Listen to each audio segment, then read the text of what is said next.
A dragon had taken in a bat as its pet, but the little bat refused to eat or drink. It prayed for a healing spirit to save its beloved companion. Instead, the magic circle summoned a man wrapped in a blanket. Kim Ojin opened his eyes, convinced he had finally worked himself to death. He had spent years grinding away as a veterinarian in the modern world, 6 years of studying, 3 years of internship. He had finally opened his own animal clinic, but business was dead, and the rent and loans were strangling him day and night. Every single day, he hovered on the edge of checking out of life, until this moment. Staring at the towering dragon in the dark cave before him, he was certain this was hell. He asked in despair what kind of torture awaited him, but the ice dragon only pleaded urgently for him to treat its precious child. Kim Ojin looked down to find that this so-called child was a tiny bat. It was frail, listless, and clearly in terrible shape. Professional instinct overcame his fear, and he began asking about its care. The ice dragon admitted it had only taken up bat keeping because it was trending among dragons lately. It had spotted one, thought it was cute, and grabbed it on a whim. A wave of all too familiar frustration washed over Kim Ojin. This was exactly the type of irresponsible, trend-chasing pet owner he despised most. Swallowing his irritation, he pressed further about the bat's diet. The ice dragon answered a little defensively, saying it offered fresh blood every day. Kim Ojin heard that and collapsed face first onto the ground. Of course, this was also the type of owner who never did their homework. He snapped, unable to hold back any longer. This is a fruit bat. It only eats fruit. Blood is completely indigestible to it. It's literally starving to death. And this freezing cave environment was only making things worse. The dragon was stunned into submission by his outburst, its confidence completely deflated. Inwardly, it marveled. So this truly is the legendary healing spirit, holding the barely alive creature in its hands. The dragon was overwhelmed with guilt. It carefully cradled the bat and offered a sincere apology. It promised to prepare fresh fruit immediately, and to return it to its original home. Kim Ojin was genuinely surprised. He hadn't expected a monster from hell to be so reasonable. The ice dragon said gratefully that it would reward him as promised. Kim Ojin didn't hesitate. He asked to be reincarnated as an oil prince, or reborn as a rich villain's son. The ice dragon had absolutely no idea what any of that meant in spirit language. It produced a necklace radiating magical energy and presented it to Kim Ojin. It told him he could use it to create whatever he needed, but only with pure intentions. After exchanging thanks, the ice dragon activated the magic circle to send him back. A blinding light surged, and only then did Kim Ojin realize something was off. This wasn't the afterlife. This was a genuine isekai summoning. He struggled and shouted, trying to get his wish across more clearly. He wanted to go back to the moment Bitcoin first launched, the starting line to wealth. But before he could finish, the magic circle's light had already faded completely. Kim Ojin found himself standing in the middle of a street, his heart drowning in regret and frustration. The thought of having wasted his one chance at a wish was agonizing. He should have asked for money or power on the spot, not some useless necklace. He couldn't help but wonder if that so-called god was a total fraud. Just then, someone barked at him to get out of the way. Kim Ojin looked up blankly. The buildings and clothing around him were completely foreign,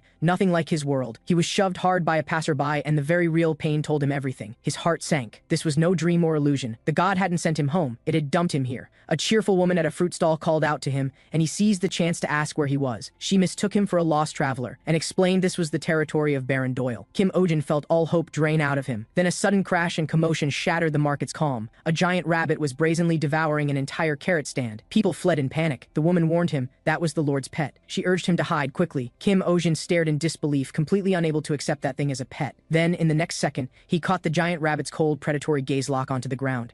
A little girl sat frozen in tears, too terrified to move. The rabbit opened its enormous jaws, and she was about to be swallowed whole. Kim Ojin's mind went blank, but his body moved before his thoughts could. He sprinted over and snatched the girl away at the very last moment. His heart was hammering, fear choking the air from his lungs as death brushed past. The rabbit lunged again. Raw fury replaced the fear, and he erupted internally. This is the owner's fault, bringing a wild beast out in public with no leash. The instant that thought crossed his mind, the necklace on his chest began to glow. In a flash, 2 leather straps appeared out of thin air and bound the giant rabbit. The other ends of the straps were gripped tightly in Kim Ojin's own hands. Everyone froze, including Kim Ojin himself, who had just narrowly escaped death. Whispers spread through the hiding crowd, speculating he was a sorcerer. He had absolutely no idea what had just happened. At that moment, a man in expensive clothing came rushing over in a panic. He was the Baron, the owner of the giant rabbit. Elizabeth. The Baron scolded his attendants for failing to keep watch over a single rabbit. But then he saw his beloved pet tied up, and his anger instantly turned on Kim Ojin. He demanded furiously to know who dared treat his precious that way. Kim Ojin calmly pointed out that the rabbit had nearly killed someone just now. The Baron refused to believe it, arrogantly insisting his darling would never do such a thing. Those words immediately ignited Kim Ojin's deep contempt for irresponsible owners. He gave a cold laugh and challenged the Baron to stick his own head in the rabbit's mouth and find out. The sharp remark drew quiet satisfaction from the watching crowd. crowd. Meanwhile, Kim Ojin began examining the rabbit more carefully. He noticed several unnatural bald patches scattered across its fur. Considering the breed and its behavior, a theory formed clearly in his mind. He spoke seriously. Unfamiliar environments cause enormous stress in rabbits. Fur pulling and aggression are abnormal behaviors triggered by that stress. The Baron was stunned. This stranger had just described his pet's recent condition perfectly. Kim Ojin pressed further, warning that if left untreated, the rabbit could have a shortened life. The words "shortened life" sent the Baron leaping to his feet in alarm. Kim Ojin suggested letting the rabbit get its exercise indoors, and finally he made his point firmly. You need to love your pet the right way. The words struck exactly where the Baron was most worried. He immediately saw Kim Ojin as a rare kindred spirit. What a stroke of fate, to meet someone who understood rabbits so well. Learning he was between jobs, the Baron signaled his steward to bring over a small pouch. He hoped Kim Ojin would look after his beloved rabbit's health going forward. With that, he rushed eagerly back to his giant rabbit, leaving Kim Ojin standing there alone, trying to process the sudden turn of events. The neighborhood folks swarmed around him, praising him for handling the rabbit situation. The fruit stall woman said she'd give him a discount from now on. Kim Ojin remembered the small pouch the Lord had given him. He hesitantly opened it and was instantly blinded by a glint of gold. He bit down to confirm. Pure gold, no question. His hands trembled slightly with excitement, his heart racing. A brilliant plan exploded in his mind. Open a veterinary clinic here. Use the gold coins earned in this world to pay off his debts back home. Night fell, candlelight flickering. Kim Ojin held interviews for his new clinic staff. He looked out at the hopeful, nervous faces before him, his heart full of possibility. Not long ago, the Baron had been enthusiastic about the idea of an animal hospital. He had not only provided funding, but even gifted him a 3-story building. It was crammed full of Elizabeth's merchandise, but free was free. The space was ready. What he needed now was one reliable veterinary assistant. The interview began. He asked the first candidate on the right to introduce themselves. Candidate number 1 gave a thorough account of their family background and moral character. Kim Ojin found them utterly unremarkable. Candidate number 2 confidently announced that their family had been in the animal industry for generations. When pressed, they admitted the family business was a butcher shop. Kim Ojin's internal alarm went off immediately. He mentally filed this one under threat. When number 3 stepped up, their eerie smile sent a chill down Kim Ojin's spine. He tried to look past appearances and asked why they'd applied. Number 3 abruptly snapped. They started raving about searching for the legendary sorcerer, even begging Kim Ojin to use them as a doormat, and then lunged at him. Kim Ojin stumbled back in fright, regretting ever having had any hope. Just as he was struggling to break free, a woman in a hat calmly spoke up. She asked if the director just needed this nuisance removed. Without waiting for an answer, she sent number 3 flying with a single punch. She then introduced herself with a casual pat on her shoulder. Selena. She claimed to be an expert in stray animal management with extensive experience. Kim Ojin's eyes lit up. He gave her a perfect score without a second thought. And just like that, he hired an assistant with extraordinary combat ability. A new day, warm sunshine. But Kim Ojin's mood was steadily sinking. It was nearly 1 in the afternoon, and his new assistant was nowhere to be seen. He smiled wryly. Clearly, he hadn't thought things through yesterday. As he was figuring out where to post a new job listing, there was a knock at the door. He patiently went to answer it, half expecting it to be his no-show assistant. Instead, a stranger in a hat stood outside. Kim Ojin immediately switched gears and welcomed the guest in warmly. This was the very first customer at location number 2. He had to make a good impression. He knew exactly why location number 1 had failed his temper. Back then, whenever he encountered an irresponsible owner, he simply couldn't stop himself from being sharp and sarcastic. The bad reviews poured in, and the clinic never recovered. This time, he was determined to charm the customer's wallet open. The guest pointed to his pocket. There was a lizard inside. Kim Ojin was relieved it was at least a normal animal, but he couldn't help wondering why anyone would carry a pet in their pocket. The customer answered excitedly that it just looked incredibly cute that way. That answer made Kim Ojin want to flip the table. He fought to keep his temper in check, silently repeating, "Stay calm, stay calm." He took a deep breath and asked what exactly was wrong with the lizard. The customer said Posha had been very weak, sensitive to cold, and had lost its tail. Kim Ojin patiently explained that all of those were perfectly normal traits for a lizard. The customer, however, insisted. He wanted his pet to be stronger. Kim Ojin decided to run a health check on Pocha first. He felt around the abdomen and found signs of incomplete shedding. The customer then casually mentioned the lizard had come from the streets and could be a bit feisty. Before Kim Ojin could react, he watched flames begin to seep from Pocha's mouth. Then a blazing fireball began to take shape. At the very last second, a strong hand grabbed his collar. His new assistant Selena yanked him out of the way of the fireball. She quipped that it would be a real inconvenience if her boss disappeared on day 1. Kim Ojin was embedded in the wall, aching all over, unable to respond. He thought grimly that getting hit by a fireball might have actually hurt less than this. Selena turned and asked the customer seriously where the fire lizard had come from. The customer said proudly that he'd found it behind the mountain. Selena immediately pointed out that hunting fire lizards was banned in this territory. They were nearly impossible to tame, and illegal poaching had made them extremely rare. The customer panicked, asking if just keeping one was also a problem. Selena stated clearly that any form of possession was illegal, but if it was treated and released immediately, no one would pursue the matter. The moment the customer heard he'd have to part with his pet, he bolted for the door. Kim Ojin had just pried himself out of the wall when he saw the customer making a run for it. He demanded to know where where on earth the man thought he was going, and couldn't understand how Selena could just stand there and let him leave. He ordered Selena to get that customer back. Now, Selena took one look at his expression and gave in. The fruit stall woman was quietly minding her shop, relieved the Lord's rabbit hadn't shown up to cause trouble. Then the sound of frantic footsteps shattered the calm from behind. First came the customer, sprinting in a complete panic. Selena came charging close behind, and then Kim Ojin came huffing and puffing after Selena. All three blazed past the fruit stall like a gust of wind. The woman was brimming with curiosity, but her instincts told her not to ask. The fleeing customer was in full mental breakdown, unable to fathom why they were being chased. He ran with tears streaming down his face, convinced this was some kind of test. Nothing could tear them apart. Kim Ojin shouted from behind that Pocha desperately needed to shed its skin. The sun began to dip lower. The chase had gone on for the entire afternoon. Kim Ojin finally caught up to Selena, barely able to speak from exhaustion. Selena told him dryly that he could use the exercise. Then she turned serious and asked if the fire lizard's incomplete shedding was really that critical. Kim Ojin confirmed it. 2 or 3 layers of dead skin had built up inside. She explained that if a fire lizard fails to shed, the flames inside begin to accumulate. When the buildup reaches a breaking point, it loses all control. And when that happens, it won't just be the owner at risk, the entire area could be leveled. Kim Ojin felt the full weight of it and urged them to find the two immediately. Back at home, the customer had convinced himself he'd lost them. He set Pocha on the table and let out a sigh of relief, touched by their unbreakable bond. A melody was already forming in his head. He didn't notice at all that Pocha's body had started to smoke. Then, an explosion erupted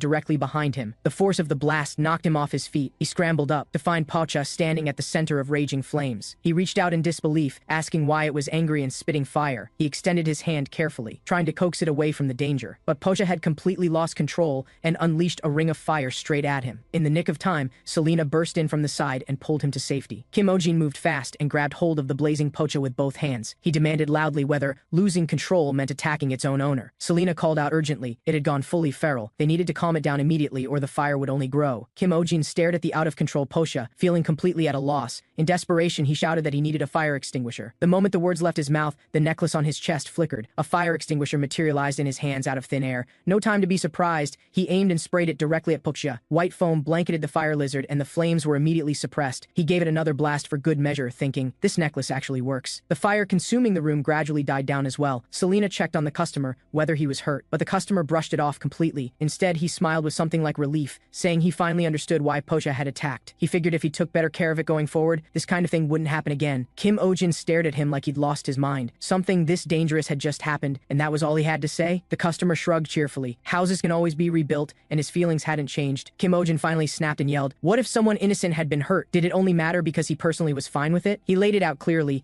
You cannot keep a wild animal just because it's cute. These creatures have natural environments where they belong. If you know nothing about their needs, that love is nothing but selfishness. The words finally landed. The customer lowered his head in shame. Pocha looked up at him with wide, glistening eyes, full of attachment. Kim Ojin said quietly that love alone is not enough to sustain a life. The customer fell silent, and it seemed like the message had sunk in. They headed out to the forest to release Pocha. After shedding successfully, Pocha had grown noticeably larger. Kim Ojin remarked that it looked so much healthier. Selena marveled at how it had ever fit inside that old skin. Only the customer looked miserable, convinced Pocha no longer needed him. He held back his tears and let it return to nature, rambling about coming to bring food every day, telling it to be happy. Kim Ojin cut him off immediately. That would only strip away its wild instincts. Before the words had even settled, Pocha had already vanished into the depths of the forest. The customer broke down on the spot. He hadn't expected it to leave without a single glance back. Selena tried to console him, explaining that fire lizards simply have no concept of ownership. At best, it might remember you as the one who fed it. Just then, Pocha reappeared at the top of a tree, looking down at them. It launched a massive fireball into the sky. The fireball detonated with a boom, and a brilliant burst of fireworks lit up the entire sky in an instant. The customer looked up with tears rolling down his face, but this time, they were tears of wonder. He laughed and said, "That's my Pocha, all right, incredible." And with that, the whole ordeal came to a warm and luminous end. Afterward, the customer, a traveling bard, turned the whole experience into a song. He performed it in the town square, singing praises of Kim Ojin as a healing spirit. The lyrics were wildly exaggerated and embarrassingly over the top,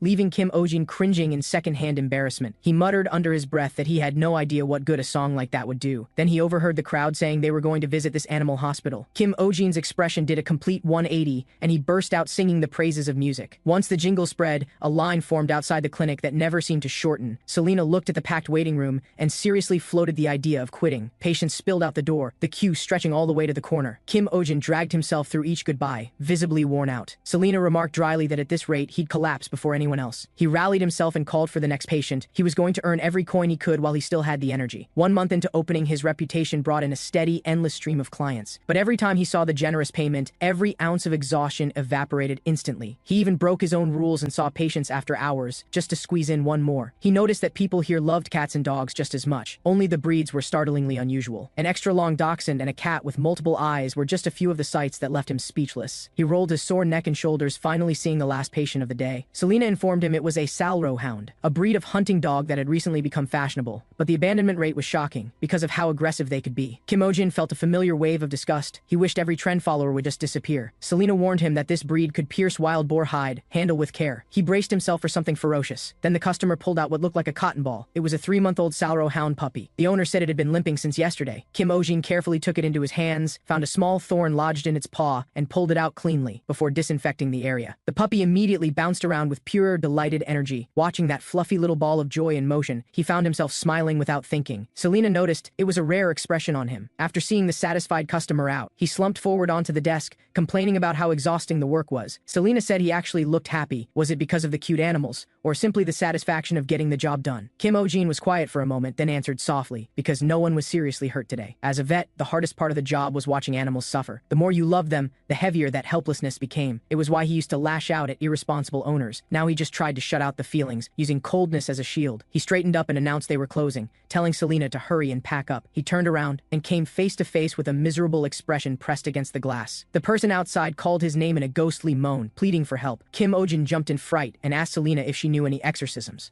The person looked like they were about to climb through the window, so he went over to check. He was immediately grabbed and dragged through the window into the woods. Selena stood frozen, watching helplessly as he was pulled into the trees. Deep in the forest, the person kept apologizing. He introduced himself as Shuba, a government official. He managed the territory and had heard that Kim Ojin once saved the Lord's rabbit. He needed help capturing a stray dog that had taken up residence on the mountainside. Kim Ojin frowned and declined. Vets treat animals, they don't catch them. Selena appeared out of nowhere and made it equally clear that they weren't a rescue squad. Shuba looked like he was about to cry. He said construction was set to begin in 2 days. If the dog wasn't caught before then, the military would come in and shoot it. The word shoot made Kim Ojin go still, his chest tightening. Shuba bowed deeply, telling him he was the only one who could help. Kim Ojin went silent, a fierce internal struggle underway. Finally, he let out a breath and asked where the dog was. He made clear that he was a vet and needed to assess the situation first. Shuba was overcome with gratitude. Selena watched Kim Ojin and quietly understood he'd already made his decision. Shuba pointed up the mountain path and said the dog had been there all along. Just then, a deep and menacing bark erupted from the depths of the forest. A dog with sharp fangs stepped into view. It stared at the newcomers and let out a low, threatening growl. Kim Ojin tensed immediately and confirmed the breed with Selena. Selena nodded. It was indeed an adult Salro hound, the same breed that had recently become popular and was now being abandoned in droves. The Salro hound kept its eyes locked on them. Kim Ojin looked at its gaunt, skeletal frame and felt a pang of sorrow. Then a strange sound rang out from somewhere in the trees, breaking the silence. The Salro hound erupted into furious barking and charged straight at them with terrifying force. Selena reacted instantly, yanking both of them out of harm's way. Kim Ojin caught his breath, but argued that turning tail and running from an excited hunting dog was the worst strategy. It would only fuel the dog's instincts and make it chase harder. But then something unexpected happened. The Salro hound stopped halfway through its charge. It didn't press the attack. It just stood there panting heavily, then turned and trudged listlessly back to where it had been resting. All three of them exchanged baffled looks. The behavior made no sense. Why would an excited hunting dog give up the chase from that close a distance? Shuba began griping about the villagers down below, who had been complaining nonstop for days. They all said there was a mad dog on the mountain, too dangerous to be left alone. But Kim Ojin's mind locked onto one critical detail. He immediately asked, had any of the villagers actually been bitten? Shuba froze. He thought about it carefully, and realized not a single one had. Kim Ojin felt something click into place. He turned to Selena for confirmation. Was it true that Salro hounds were known for extreme loyalty to their owners? Selena nodded, sensing he was onto something. The next day, they didn't go straight for the dog. They went into the village first. Selena didn't understand, suggesting it would be faster to just lure it with food. Kim Ojin shook his head. He needed to find the dog's original owner first. If it were truly starving, it would have taken the bait long ago. A hunting dog that could resist its own hunger had to be holding on to something more important, like the last command its owner had ever given it. He pictured the moment the owner had left. The final parting words, "Stay here, don't move." A chain it simply couldn't break. Selena thought of the same image, the heartbreaking scene of abandonment. Kim Ojin's voice dropped, weighted with suppressed anger. anger. If they found the kind of owner who would do that, he was going to make them answer for it. They went door to door through the village asking about the dog's owner, but the villagers were nothing but annoyed and dismissive. Everyone hated the dog. No one knew a thing about who it belonged to. They came up empty and crouched wearily by the roadside. Then a woman quietly approached them. She said softly that she knew they were looking for Jack. This was the first time anyone had ever come looking for the dog's owner. She led them to a small, secluded cottage at the edge of the village. Kim Ojin knocked. No answer. He was puzzled, but the woman pointed to the side of the house. There stood a small, plain headstone. Kim Ojin went completely still. Every assumption he'd made crumbled at once. The woman explained gently that Jack had passed away 2 months ago,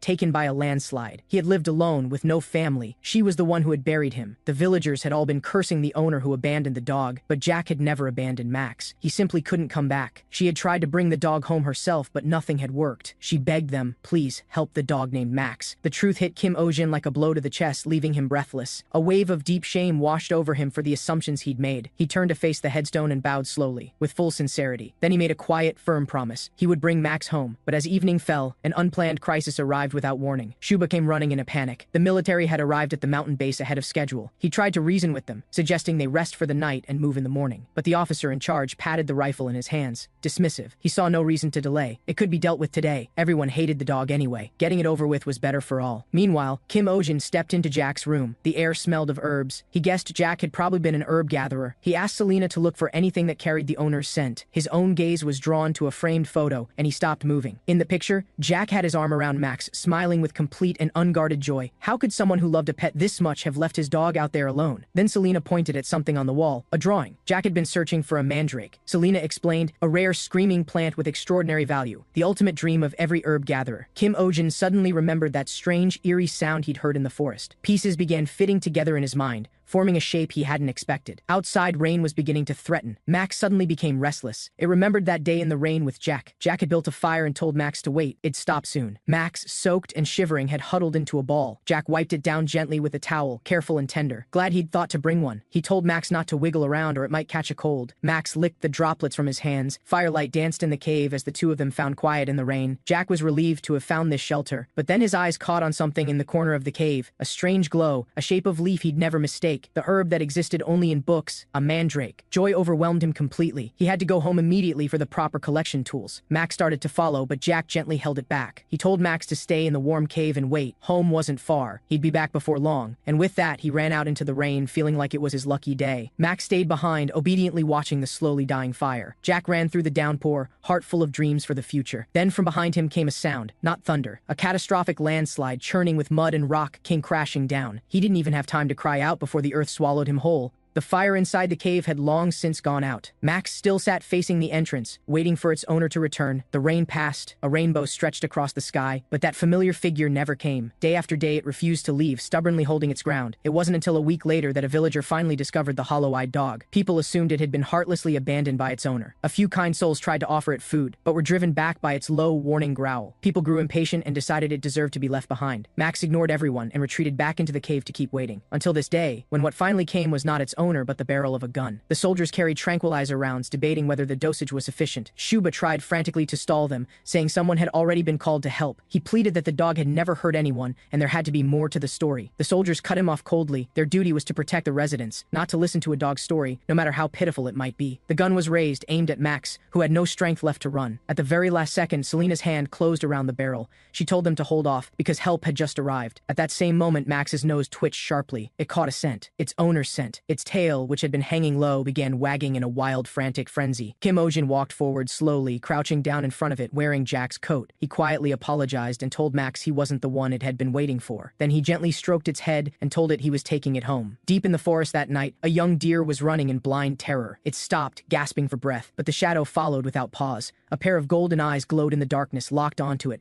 Then a piercing cry split the silence of the trees. The next morning, Kim Ojin's clinic welcomed its first patient of the day. He stared at the hamster, which had somehow become perfectly spherical, and said nothing. The diagnosis was simple. It had eaten itself into immobility. He sighed and advised the owner to manage its diet, then called the next patient. Old friend Shuba walked in with a smile on his face. He brought news of Max. After being taken home, Max had struggled to accept that Jack was gone. But Shuba had been patient and attentive, and eventually Max came around. This visit, however, was about a different kind of problem. His attendant opened a box to reveal a mandrake plant inside. Selena immediately noticed its roots were exposed and something was clearly off. Shuba explained that Jack had been the one to find it, so it counted as part of what Jack left behind. Since being transplanted, it had been shrieking day and night in a grating, unbearable pitch. The surrounding residents were at their wits' end, unable to get any peace. Selena speculated that the plant was extremely sensitive to its environment. Shuba seized the opportunity and slid the plant toward Kim Ojin, asking him to take care of it. Kim Ojin refused immediately, stating he was a veterinarian, not a botanist. Shuba argued back that this noisy thing was far from any ordinary plant. It was neither plant nor animal. It was practically a demon. Just then, the mandrake began to stir awake. Everyone bolted in a panic. Kim Ojin looked back at the abandoned plant, feeling both ridiculous and annoyed. Selena, however, mentioned that its roots, stems, and leaves could all save lives on the brink of death. Kim Ojin still felt that a rare herb no one could control was completely useless. Before he could finish his thought, the mandrake woke up. They frantically covered their ears. The dreaded shriek they expected never came. Instead, it let out a cheerful, chirping trill. Kim Ojin was completely thrown off, unable to figure out what had changed. Selena noticed the plant seemed very interested in Kim Ojin specifically. She suggested he try holding out the magic necklace. The moment the necklace appeared,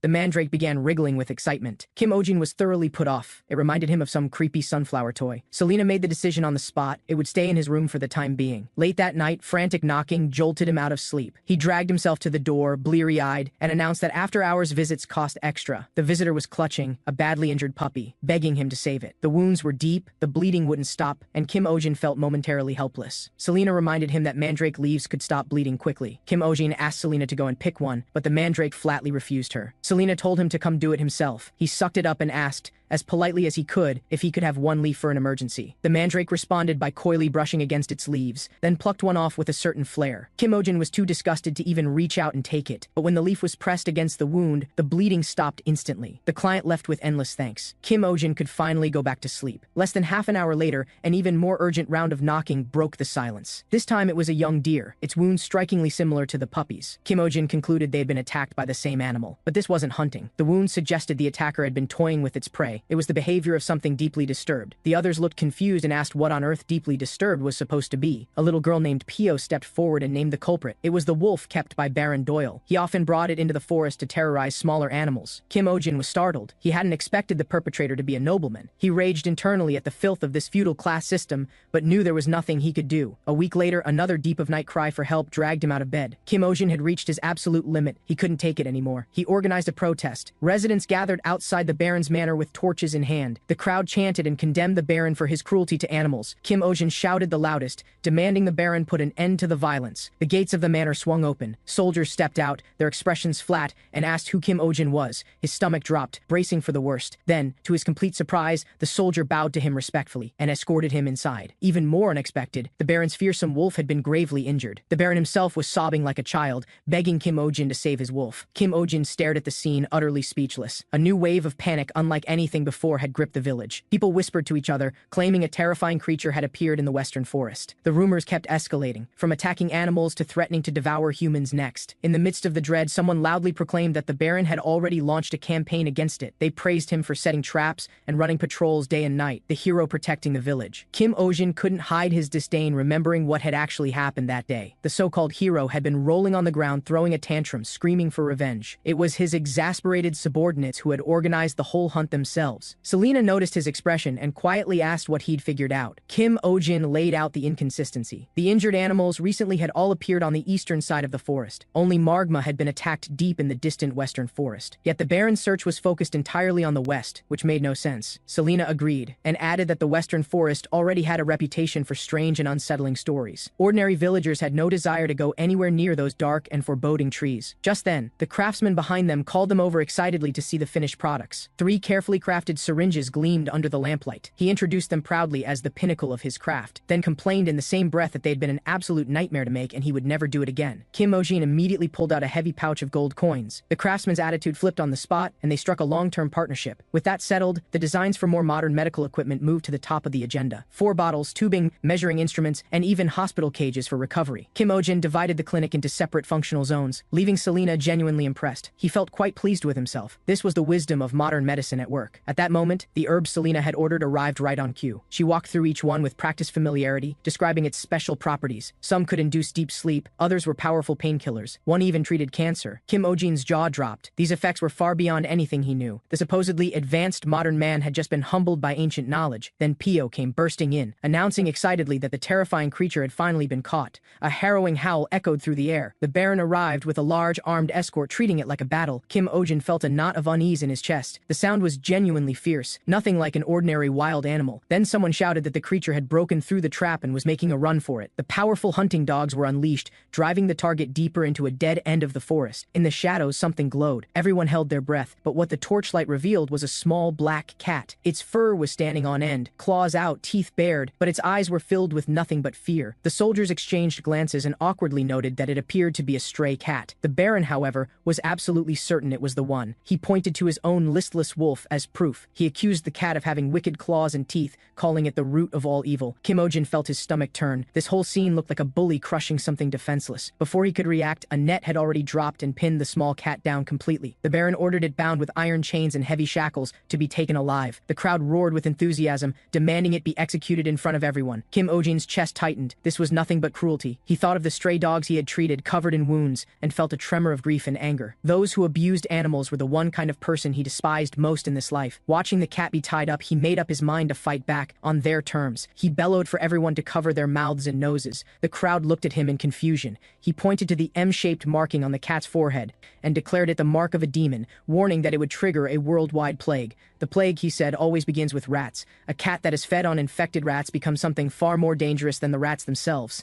A carrier that could bring about total annihilation. The crowd was shaken by this terrifying claim. They had never heard anything so bizarre and alarming in their lives. Someone muttered that this felt like being taken for a fool. The Baron's expression went serious. He turned to Kim Ojin and asked if this was true. Kim Ojin kept his composure with great effort and claimed he had witnessed this catastrophe firsthand in his homeland. It had been a war between the world and a plague. The Baron pressed him. Was this cat truly a demon? Kim Ojin nodded immediately, but then he shifted his tone and said that because it was still young, there was still a way to contain it. Its blood, combined with certain ingredients, could be used to make a medicine against the infection. As he spoke, he was desperately shooting Selena urgent looks. Selena inwardly sighed, but played along and affirmed his story. Kim Ojin's heart was in his throat, terrified the Baron would see right through it. Sure enough, the Baron's attendant spoke up against it, calling the whole thing laughable. But the Baron gave Kim Ojin 1 week to purify the demon. Back at the clinic, Kim Ojin finally let out a long breath. He sincerely thanked Selena for playing along, complimenting her natural talent for deception. Selena corrected him flatly. What she had said was not a lie. Cat blood combined with mandrake could indeed be used to make medicine. It was just that the amount of mandrake required would run into the hundreds. She then asked him why he had bothered to save this animal. Kim Ojin finally explained it was not the one behind the attacks. He laid out his records. The wounds on all the other animals were nearly identical. Only Margma's wounds were entirely different, made by a separate creature entirely. Selena immediately understood it was Margma who had been attacking the livestock, and this cat had attacked only one animal, Margma. But Kim Ojin pointed to what he found strange. The Baron's behavior didn't add up. He had previously covered for Margma. So why this sudden crackdown? This whole disorganized hunt could very well be aimed at the cat specifically. Selena agreed. The fact that the Baron wanted it alive rather than shot was the clearest proof. But what troubled her more were the scar on its forehead and the old injury on its leg. Kim Ojin swore he would find out exactly what had happened to it. Selena was quietly moved by that. Her opinion of him shifted, just slightly. Then, in the very next second,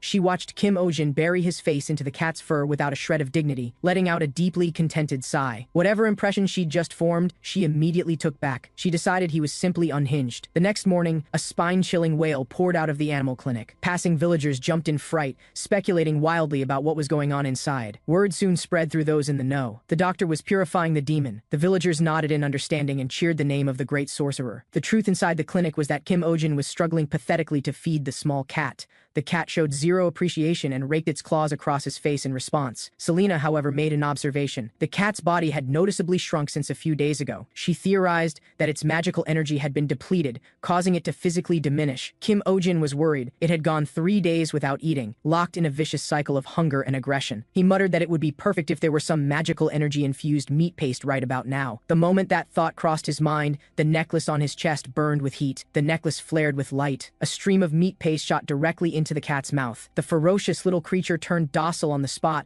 lapping it up obediently. Kim Ojin was overjoyed, cooing and fussing over it like a proud parent. Selena watched, and despite herself, the corner of her mouth curved upward, Then the M-shaped mark on the cat's forehead began to glow faintly. Selena's eyes went wide. She understood in an instant. Of course, this was no ordinary cat. In legend, the unicorn lion was a divine beast of boundless magical power. Its horn could bestow blessings upon all living things, and just as easily decide the life or death of any human. As the world's magical energy faded, they had chosen to take on a smaller, compact form, but the pride at their core meant they would never submit to being kept by a human, with one single exception, the one known as the healing spirit. At this moment, that healing spirit was beside himself with excitement, beaming with satisfaction as he watched the legendary divine beast, Kim Seonja, finally learned to use the designated bathroom corner. As a reward, he tenderly fed it its favorite meat paste. Selena quietly mourned the divine beast's apparent fall from grace. That night at the Baron's manor, news brought back by a spy sent a ripple of shock through the room. The Baron simply could not believe it. That proud divine beast had allowed itself to be fed. They were supposed to sooner die than accept food from human hands. The thought made him recall the plague Kim Ojin had so gravely described. An unease settled in his chest. This man was anything but ordinary. The next morning at the clinic was, for once, running smoothly. Pio greeted each patient with warmth and efficiency. Kim Ojin watched it all and felt something he hadn't felt in a long time. Quiet contentment. He found himself thinking back to the days when Selena was the only help he had. That assistant was either angering the clients or vanishing without explanation. When he'd finally had enough, he'd ask Pio, who lived nearby, to come in. Pio wasn't just competent, she had a genuine and heartfelt love for animals. Kim Ojin was so taken with her that he nearly offered her a permanent position on the spot. It was then that he noticed the clinic was unusually quiet today. The animals that usually made noise without pause were all sitting perfectly well behaved. What he didn't know was that it was the pressure radiating from Kim Seonja on his shoulder keeping them in line. Then the client with the obese hamster came back for another visit. This time, the pet had somehow grown even rounder than before. Kim Ojin reflexively called it a hamster, and the client immediately looked doubtful. In this world, a hamster was called a flopier. The client began to question whether this doctor actually knew the creature in front of him. Pio stepped in smoothly, covering for him with quick thinking. She explained that the doctor came from another world and practiced a completely unique form of medicine. Kim Ojin was so delighted that he officially offered Pio a permanent position right then and there. Kim Ojin continued the examination. Behind him, Kim Seonja fixed her gaze intently on the plump hamster, and then lunged. But in the split second before her claws made contact, something astonishing happened. The fat hamster split into three perfectly identical copies. Everyone in the examination room froze. This world had just upended Kim Ojin's understanding of reality once again. After the initial shock, the client dissolved into overwhelmed happy tears. He had always wished his pet could have a family, and now, somehow, it had come true. The three new hamsters wriggled in his arms, then scattered in every direction, blurring around the examination room like afterimages. Thankfully, Selena arrived back in the nick of time, and caught all of them with impressive skill. She identified them, not flopiers but bullroos. She placed the three creatures in a cage and said they would need thorough study. Kim Ojin hurried to calm the shaken client and safely saw him out. After closing time, Selena explained the true origin of bullroos. They were a byproduct of a failed magical experiment. The last time she had encountered one had been over 100 years ago. Kim Ojin was struck with awe, and a faint chill ran through him at the same time. At that moment, Kim Seonja suddenly pricked up her ears, highly alert. An instant later, a rapid knocking rang out. A voice outside, calm, authoritative, leaving no room for argument, announced that Baron Doyle himself had arrived in person. The Baron demanded the demon be handed over immediately. Kim Ojin's heart plummeted. He had originally planned to buy time and hide Seonja, but had gotten distracted and forgotten. All he could do now was force an awkward smile. The Baron repeated his order impatiently, telling him to bring the creature out at once. Kim Ojin claimed the treatment wasn't finished yet. He said that during the purification ritual, he and the cat had formed an inseparable bond. The absurdity of this made everyone present think he had lost his mind. He knew it wasn't working, which meant it was time for a direct confrontation. He suddenly turned the tables and demanded to know why the Baron was keeping a similar black cat in his manor. He accused him point blank of planning a swap. The Baron's face changed. He scrambled to deny it. Kim Ojin pressed his advantage, exposing the real culprit, the wolf the Baron had been keeping. The Baron held his composure and told him to prove it. Kim Ojin had come prepared, producing the medical records documenting the wounds in detail. But in the next instant, the evidence was torn to shreds in one of his attendant's hands. Kim Ojin shook with rage, internally screaming about the desperate need for technological advancement. The Baron's men lunged for the cage, and were immediately rewarded with a deep scratch from Seonja. Kim Ojin's mind raced, frantically thinking about what the necklace could conjure. Had it really come to that? The necklace was already glowing faintly on his chest as he prepared to make his last move. Then a cool, commanding voice rang out and brought the chaos to a halt. A group of beings with an extraordinary, otherworldly presence swept in, stopping everyone in their tracks. The Baron looked toward the newcomers. The sight of the world tree staff in their hands gave him pause, and the rings of magical energy circling their brows. He recognized them instantly. This was the leader of the highest oversight body on the Western continent. The Baron snapped into a bow, his tone shifting to fawning deference in an instant. Carlian stated the purpose of their visit. They had come for the endangered divine beast. Kim Ojin immediately became the world's most starstruck fan, eyes shining with admiration. He also instantly understood what Selena had been disappearing to do these past several days. Looking more carefully, he could just make out a pair of pointed ears tears beneath the brim of her hat. Carlian spoke an incantation. Kim Seonja became drowsy almost immediately. She was then wrapped in a cocoon of soft glowing air and lifted gently upward. After his examination, Carlian confirmed that she was indeed a precious unicorn lion, and the scar on her forehead was proof of having been cut by a magical extractor. Someone had forcibly extracted magical energy directly from a divine beast, which filled him with fury. He turned on the Baron and demanded to know if he was the one who had severed the divine beast's horn. The Baron went pale with terror, collapsing into incoherent denials, then fled with his entourage in complete disarray. Kim Ojin felt tears well up in his eyes. This world's animal protection organization was absolutely incredible. Carlian thanked him for protecting such an important divine beast, and informed him they would be taking Seonja into their care. Kim Ojin felt a pang of reluctance, but he also knew it was the right thing. Just then they noticed Kim Seonja actively tearing through the protective membrane. Within moments she had broken free, and launched herself straight into Kim Ojin's arms. He caught her with a surprised laugh, warmth and trust flooding between them. The tender scene left every elf frozen in silent wonder. Carlian's gaze fell to the glowing necklace on his chest, and he grew thoughtful. The elves began murmuring among themselves, their eyes lighting up with curiosity and something close to excitement. That look, it reminded Kim Ojin of the professor who had pressured him to pursue graduate school. Even Selena was looking at him the same way, which made his skin crawl. Carlian smiled suddenly, and announced he would entrust Seonja to Kim Ojin's care. Technically, regulations required both the person and the divine beast to be brought back to headquarters for review, but with Selena present to oversee things, they were satisfied. Carlian spoke another incantation. A halo of light settled over Kim Seonja. A new necklace, woven with protective magic, appeared around her neck. It would stand in for her lost horn and help her recover her strength. Then Carlian produced a ring and offered it to Kim Ojin. It carried the power of his family's lineage. It could call for help when danger came. He smiled and moved to place it on Kim Ojin's finger himself. Kim Ojin's face went red immediately. The ring was a perfect fit, and the elves broke into warm, pleased applause. The first ring of Kim Ojin's life, and it had come from an elf. He explained that as a doctor, wearing jewelry would get in the way of his work. Carlian was unusually insistent, but seeing how uncomfortable he was, Carlian cast one more spell. The ring dissolved into a blue-green mist and settled on the back of his hand as an elegant tattoo. Kim Ojin stared at it in disbelief, and had to admit it looked surprisingly cool. Carlian instructed him to press the tattoo close to his heart, and after quietly speaking the incantation, the tattoo resonated with the distant staff. They could actually communicate remotely through it. Then he tried speaking the word light, and the tattoo lit up like a flashlight. Kim Ojin forgot every protest he had made moments ago and broke into an excited, gleeful dance. He thanked the elf from the bottom of his heart. Then Carlian asked where the necklace had come from. Kim Ojin told him honestly, it was a gift from a dragon. The words made Carlian's eyes go wide. The dragon clan had been extinct for 1,000 years. Was this man perhaps 1,000 years old? Kim Ojin waved his hands in frantic denial and explained the whole strange story. He had simply been summoned by a dragon to treat its sick pet bat. As payment, he had been given the necklace, and then mistakenly sent here instead of home. But when he finished, every elf in the room had gone very, very still. Then, all at once, they dropped to their knees and called out the title, Healing Spirit. Kim Ojin was completely lost, unable to understand this sudden reverence. He insisted desperately that he was just an ordinary human being, accidentally summoned to the wrong place. But Carlian took both his hands firmly, and slowly told him about the crisis threatening the world. Since the dragon's extinction, the world's source of magical energy had been rapidly running dry. Many sacred creatures had already disappeared as a result. All of life was under threat. Their organization had been formed for one purpose alone, to find the one spoken of in legend. And in that legend, the one who wears the necklace carrying a dragon's power, that was the one who carried hope. Kim Ojin went blank. Was this legend actually talking about him? The elves knelt again, swearing to dedicate themselves entirely to the protection of the healing spirit. A headache settled in behind his eyes. This was all that dragon's fault.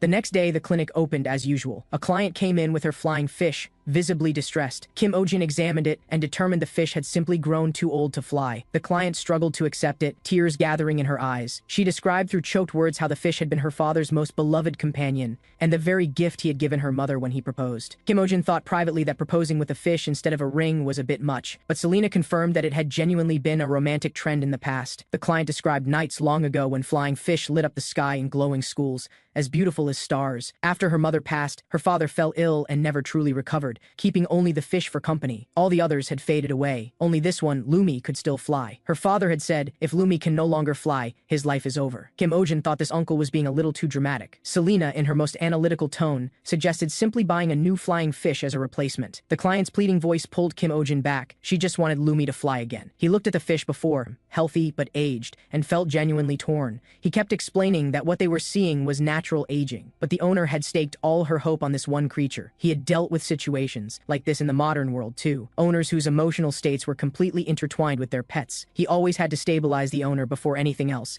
and that was often harder than treating the animal. Just as he was wrestling with it all, a sound came from behind him. He turned, and a crowd of elves surrounded him, chanting Healing Spirit. Kim Ojin jolted awake from the strange dream.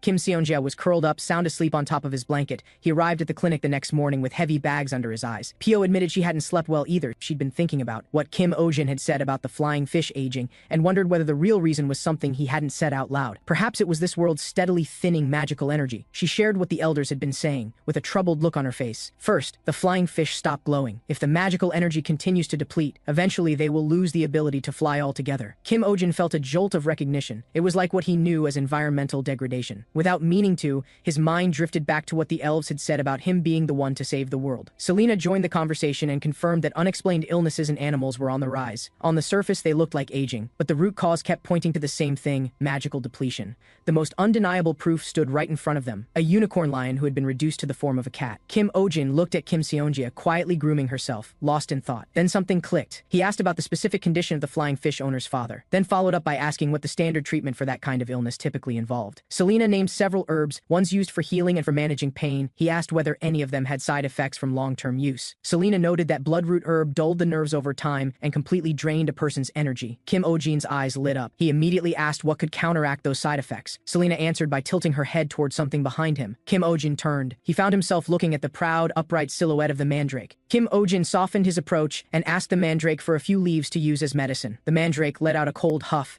and turned its head away with a snap. He reached out to take some anyway. It erupted into a shriek sharp enough to pierce eardrums. Everyone clapped their hands over their ears in a panic. In the end, they had no choice but to forcibly make it stop. Kim Ojin was both startled and furious, scolding it for nearly bursting everyone's eardrums. Pio, however, spoke up on its behalf. It might be upset from being neglected. All of Kim Ojin's attention lately had gone entirely to Kim Seonja. Pio suggested that maybe giving it a name would help. Kim Ojin said there was no need, at which point the mandrake actually started to cry. He felt the pressure immediately, unable to believe he was being held hostage by a plant's feelings. Left with no good options, he blurted out a name on the spot: Kim Mansuk. The mandrake stopped crying instantly. Its branches and leaves began quivering with excitement. It even plucked 2 leaves off on its own initiative and handed them over, perfectly cheerful. Selena watched all of this quietly from the side, deep in thought. She suddenly asked if she could borrow Kim Ojin's necklace for a moment. After putting it on, she stroked both Kim Seonja and Kim Mansuk at the same time. Both reacted with clear resistance. It turned out they weren't drawn to the necklace's magic at all. They were drawn to him. She pressed him on exactly how he triggered the necklace's power. Kim Ojin described it: he had to concentrate deeply until he felt a faint ache in his chest. Selena began to think about the connection between the dragon's power and the heart. She watched him feeding his own magical energy to the unicorn lion like handing out snacks, and couldn't help but wonder whether this method was far too dangerous. Pio had already ground the mansuk leaves into a fine powder. They began gathering everything needed for the house call. Selena's gaze never left Kim Ojin. Was this man, Kim Ojin, truly the healing spirit? The next day, Ruriel came to bring medicine for her father,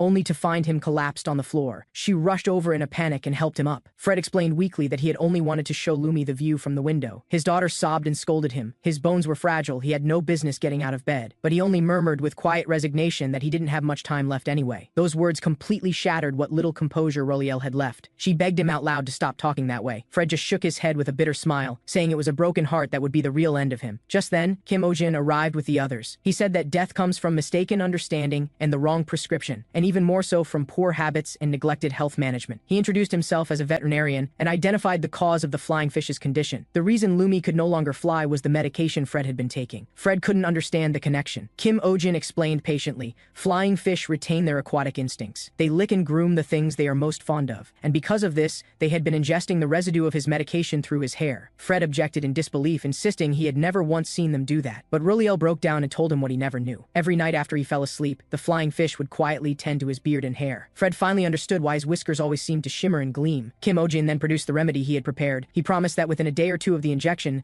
Lumi's strength would return. He began administering the treatment to each of the 3 flying fish in turn. With Pio's help, even the most resistant ones were seen through. The medicine took effect quickly, and the flying fish grew drowsy. Before long, the one called Lumi began to flutter its wings. With everyone holding their breath, it slowly, tentatively lifted into the air. Fred was overcome with tears, reaching out and calling its name. The scene was so beautiful it felt like a dream. Kim Ojin reassured them that the others would recover just as quickly. Nothing to worry about. But just then, one of the flying fish suddenly leapt up and bit him. Right after, another one bit into his hair. Kim Ojin yelped in pain, completely baffled by the attack. After biting him, both fish began trembling violently, as if in great distress. And then, before Fred's astonished eyes, something extraordinary happened. The scales and bodies of the flying fish suddenly burst into a soft, radiant glow. The light grew and grew, filling the entire room with something that felt like a waking dream. Kim Ojin and Pio both stood with their mouths open in wonder. Fred was completely absorbed in the light, memories rising up from decades past. It had been in a glow just like this, many years ago, that he had brought the woman he loved to see these flying fish for the very first time. In that same dreamlike light, he had gathered his courage and proposed. Now, holding the glowing fish in his hands, tears rolled freely down his aged face. Kim Ojin gazed at the scene and felt genuine awe. It truly was extraordinary. Pio finally understood why flying fish had once been a proposal gift. Only Selena stood apart, calm, observing everything. His blood and his hair had been enough to make the flying fish glow and fly again. But she still wasn't sure. Was he truly the one spoken of in the prophecy? She had asked Carlian directly about this. Carlian, however, was certain. Everything aligned with the prophecy.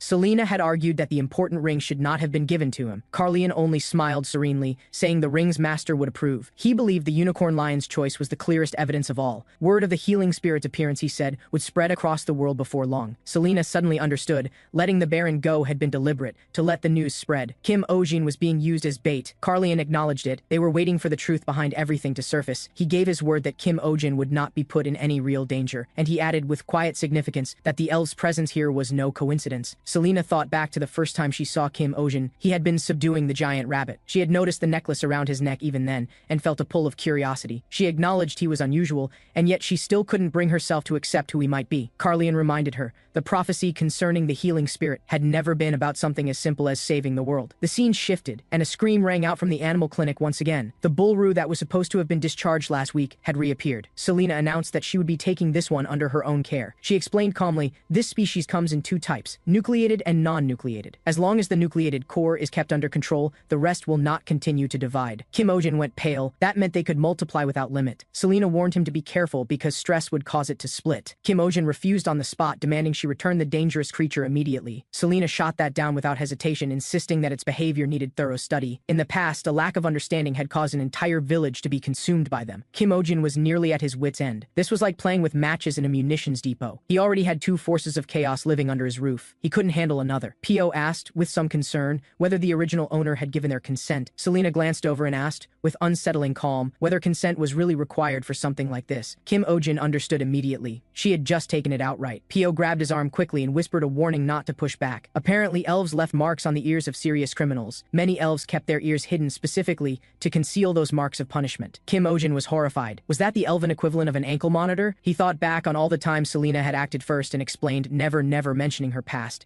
His internal alarms went off. What exactly had she done? A terrible thought surfaced. What if it was murder? He started to seriously consider whether he should let her go immediately. Selena turned and reminded him that clinic hours had started. The thought of the potential danger made him lean toward making a change. But when the front door opened, the crowd packed outside stopped him cold. Pet owners were calling his name urgently, their arms full. Pio was working hard to maintain the line, handing out numbered tickets. One look at the scene, and Kim Ojin changed his mind without another word. At the same time, the atmosphere inside Baron Doyle's castle had turned ice cold.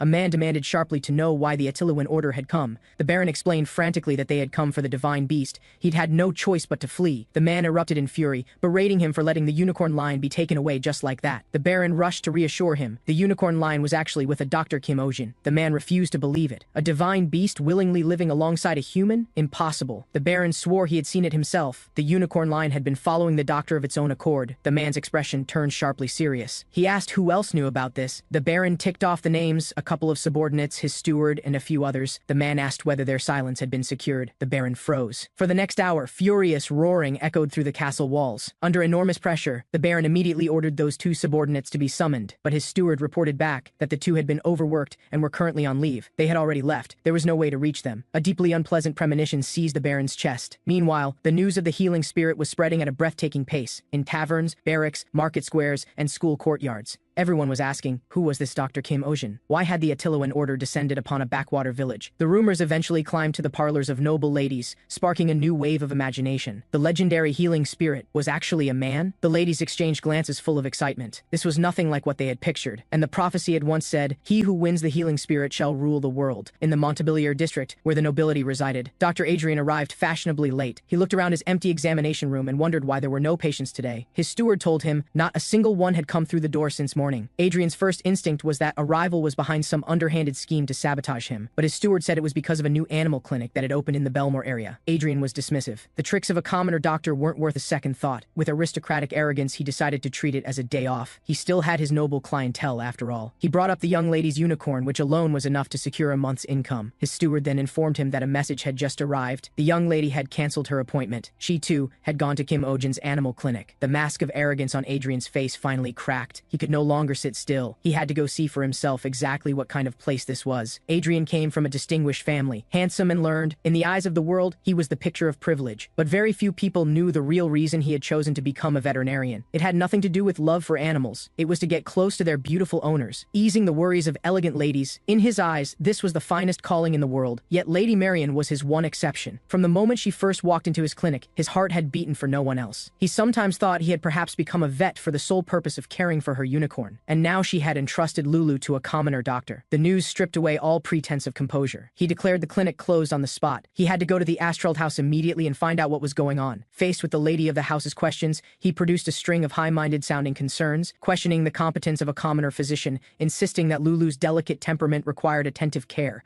But the lady calmly cut him off, mentioning that the doctor was a woman, not only exceptionally skilled, but possessed of an elf-like breathtaking beauty. Adrian went completely still, a stream of flattering images flowing through his mind. A warm, golden-haired beauty, or a cold, dark-haired ice queen. He drifted deep into the fantasy, until the lady mercilessly informed him it had been a joke, purely to witness the amusing reaction of a man with such obvious weakness for women. Adrian scrambled to defend himself, insisting he was absolutely not someone ruled by such impulses. He was simply, purely, hoping to marry Lady Marian. This far too honest confession earned him an immediate escort to the door. On the carriage ride back, he resolved to go meet this Dr. Kim Ojin in person. He was confident he knew unicorns better than anyone. He understood their sensitive, particular nature intimately. They despised the smell of a man's sweat and the scent of blood. They only drew near to what was clean and fragrant. After suffering more than a few embarrassing incidents, he had finally found the trick. Before every appointment, he bathed, fasted, and applied the same signature perfume. A commoner reeking of the streets would provoke Lulu and cause an incident for certain. He would then appear like a savior and win back everything. He pictured both the lady and the unicorn turning to depend on him alone, and couldn't hold back a laugh. When he arrived at his destination, the commotion in the crowd told him the unicorn was already drawing a spectacle. He felt a private flicker of satisfaction, convinced the commoner must already be making a fool of himself in front of everyone. He pushed his way through the crowd, and what he saw made his jaw drop. The man called Kim Ojin was sitting on Lulu's back laughing freely, and Lulu wasn't resisting at all. She looked remarkably calm, even content. Lady Marian stood nearby, marveling that this was the first time Lulu had ever carried someone outside the family. Adrian's face went rigid. He was certain there was some kind of trick involved. His suspicion turned toward the elf Selena standing nearby. He guessed it must be magic, but in the very next moment Lulu turned and bit down on Selena's arm. That ordinary reaction of rejection was actually proof that no magic was involved. Kim Ojin was immediately on edge. He called an end to the session and announced he needed to treat Selena's wound. The crowd dispersed. Adrian's frustration reached its peak. He had to find out what method this man had used. He climbed the tree outside the clinic window, as nimble as he had ever been. Through the glass, he watched the wound being treated inside. The technique was unusual but clearly effective, which he had to privately admit surprised him. Then, just as he was watching, he caught a glimpse of a faint marking on the man's wrist. He looked more closely. His heart nearly stopped. That was unmistakably the mark of the Celestian family, the seal of the highest elven bloodline. Why would it appear on the wrist of someone who looked like an ordinary commoner? Just who exactly was this Kim Ojin? Selena's wound was burning. Unicorn saliva left a stinging poison on contact. Kim Ojin treated it carefully, relieved that the toxicity was not severe. Both of them found it strange. The unicorn's hostility had come from nowhere. Marian apologized again, sincerely and with evident distress. She promised to cover every cost of the treatment without question. Marian then noticed how familiar Selena and Kim Ojin seemed with each other. When she learned that Selena was his assistant physician, her expression shifted to one of quiet understanding. She looked around the clinic, and with a touch of regret in her voice, said it felt a little small. A space like this, she feared, might not give Dr. Kim Ojin room to fully realize his abilities. The words landed on Kim Ojin in an unexpected way. A small, quiet ache stirred in his chest. He found himself thinking of the even smaller and more worn-down private clinic he had once kept. Marian saw his silence and immediately realized she might have said the wrong thing. She apologized quickly, calling herself thoughtless and ignorant. Then she said that Dr. Kim Ojin deserved the very best environment for his work. Something like a large, fully equipped hospital with her family's complete financial backing. Kim Ojin's heart skipped a beat. The offer had come out of nowhere. Marian leaned slightly closer, her voice dropping as if sharing a confidence. But just then, Lulu let out a sharp whinny that shattered the delicate moment. She squared off against Kim Seonjia, and the clinic dissolved into chaos. Once the animals were calmed, Selena was puzzled. It was common knowledge that unicorns disliked humans but were naturally drawn to other small animals. They were especially well suited to unicorn lions in temperament, and the two typically got along with ease. Yet Yet Lulu's behavior contradicted all of that completely. Marian took offense and asked sharply whether Selena was calling Lulu badly behaved. She accused Selena of being rude. Selena fired back that Marian had cut in line. Marian insisted indignantly that she had properly purchased her numbered ticket, though the price she'd paid for it was one most people would find very difficult to refuse. In the midst of the argument, Lulu grew agitated again. Rearing up with a cry, she lurched sideways and slammed into a nearby bookshelf. The heavy shelving crashed to the ground. At that same moment, the window shattered, and a figure came flying in. And the falling bookshelf, Selena caught it with one hand, holding it steady without flinching. The intruder hit the floor. Everyone froze. The man looked up and his gaze went straight to Marian. He got to his feet and asked urgently if she was all right. Pio demanded angrily to know why he had smashed through the clinic window. Adrian smoothly swapped in his most charming smile. He introduced himself as an animal doctor by the name of Adrian, and gracefully took Pio's hand to press a kiss to her knuckles. Kim Ojin watched from the side, internally exhausted, as if watching a stage performance. He couldn't help asking why a doctor had seen fit to enter through someone else's window. When Adrian turned toward him, every trace of warmth vanished from his face. He coldly declared that he was Lulu's rightful physician. He accused Kim Ojin of being a shameless opportunist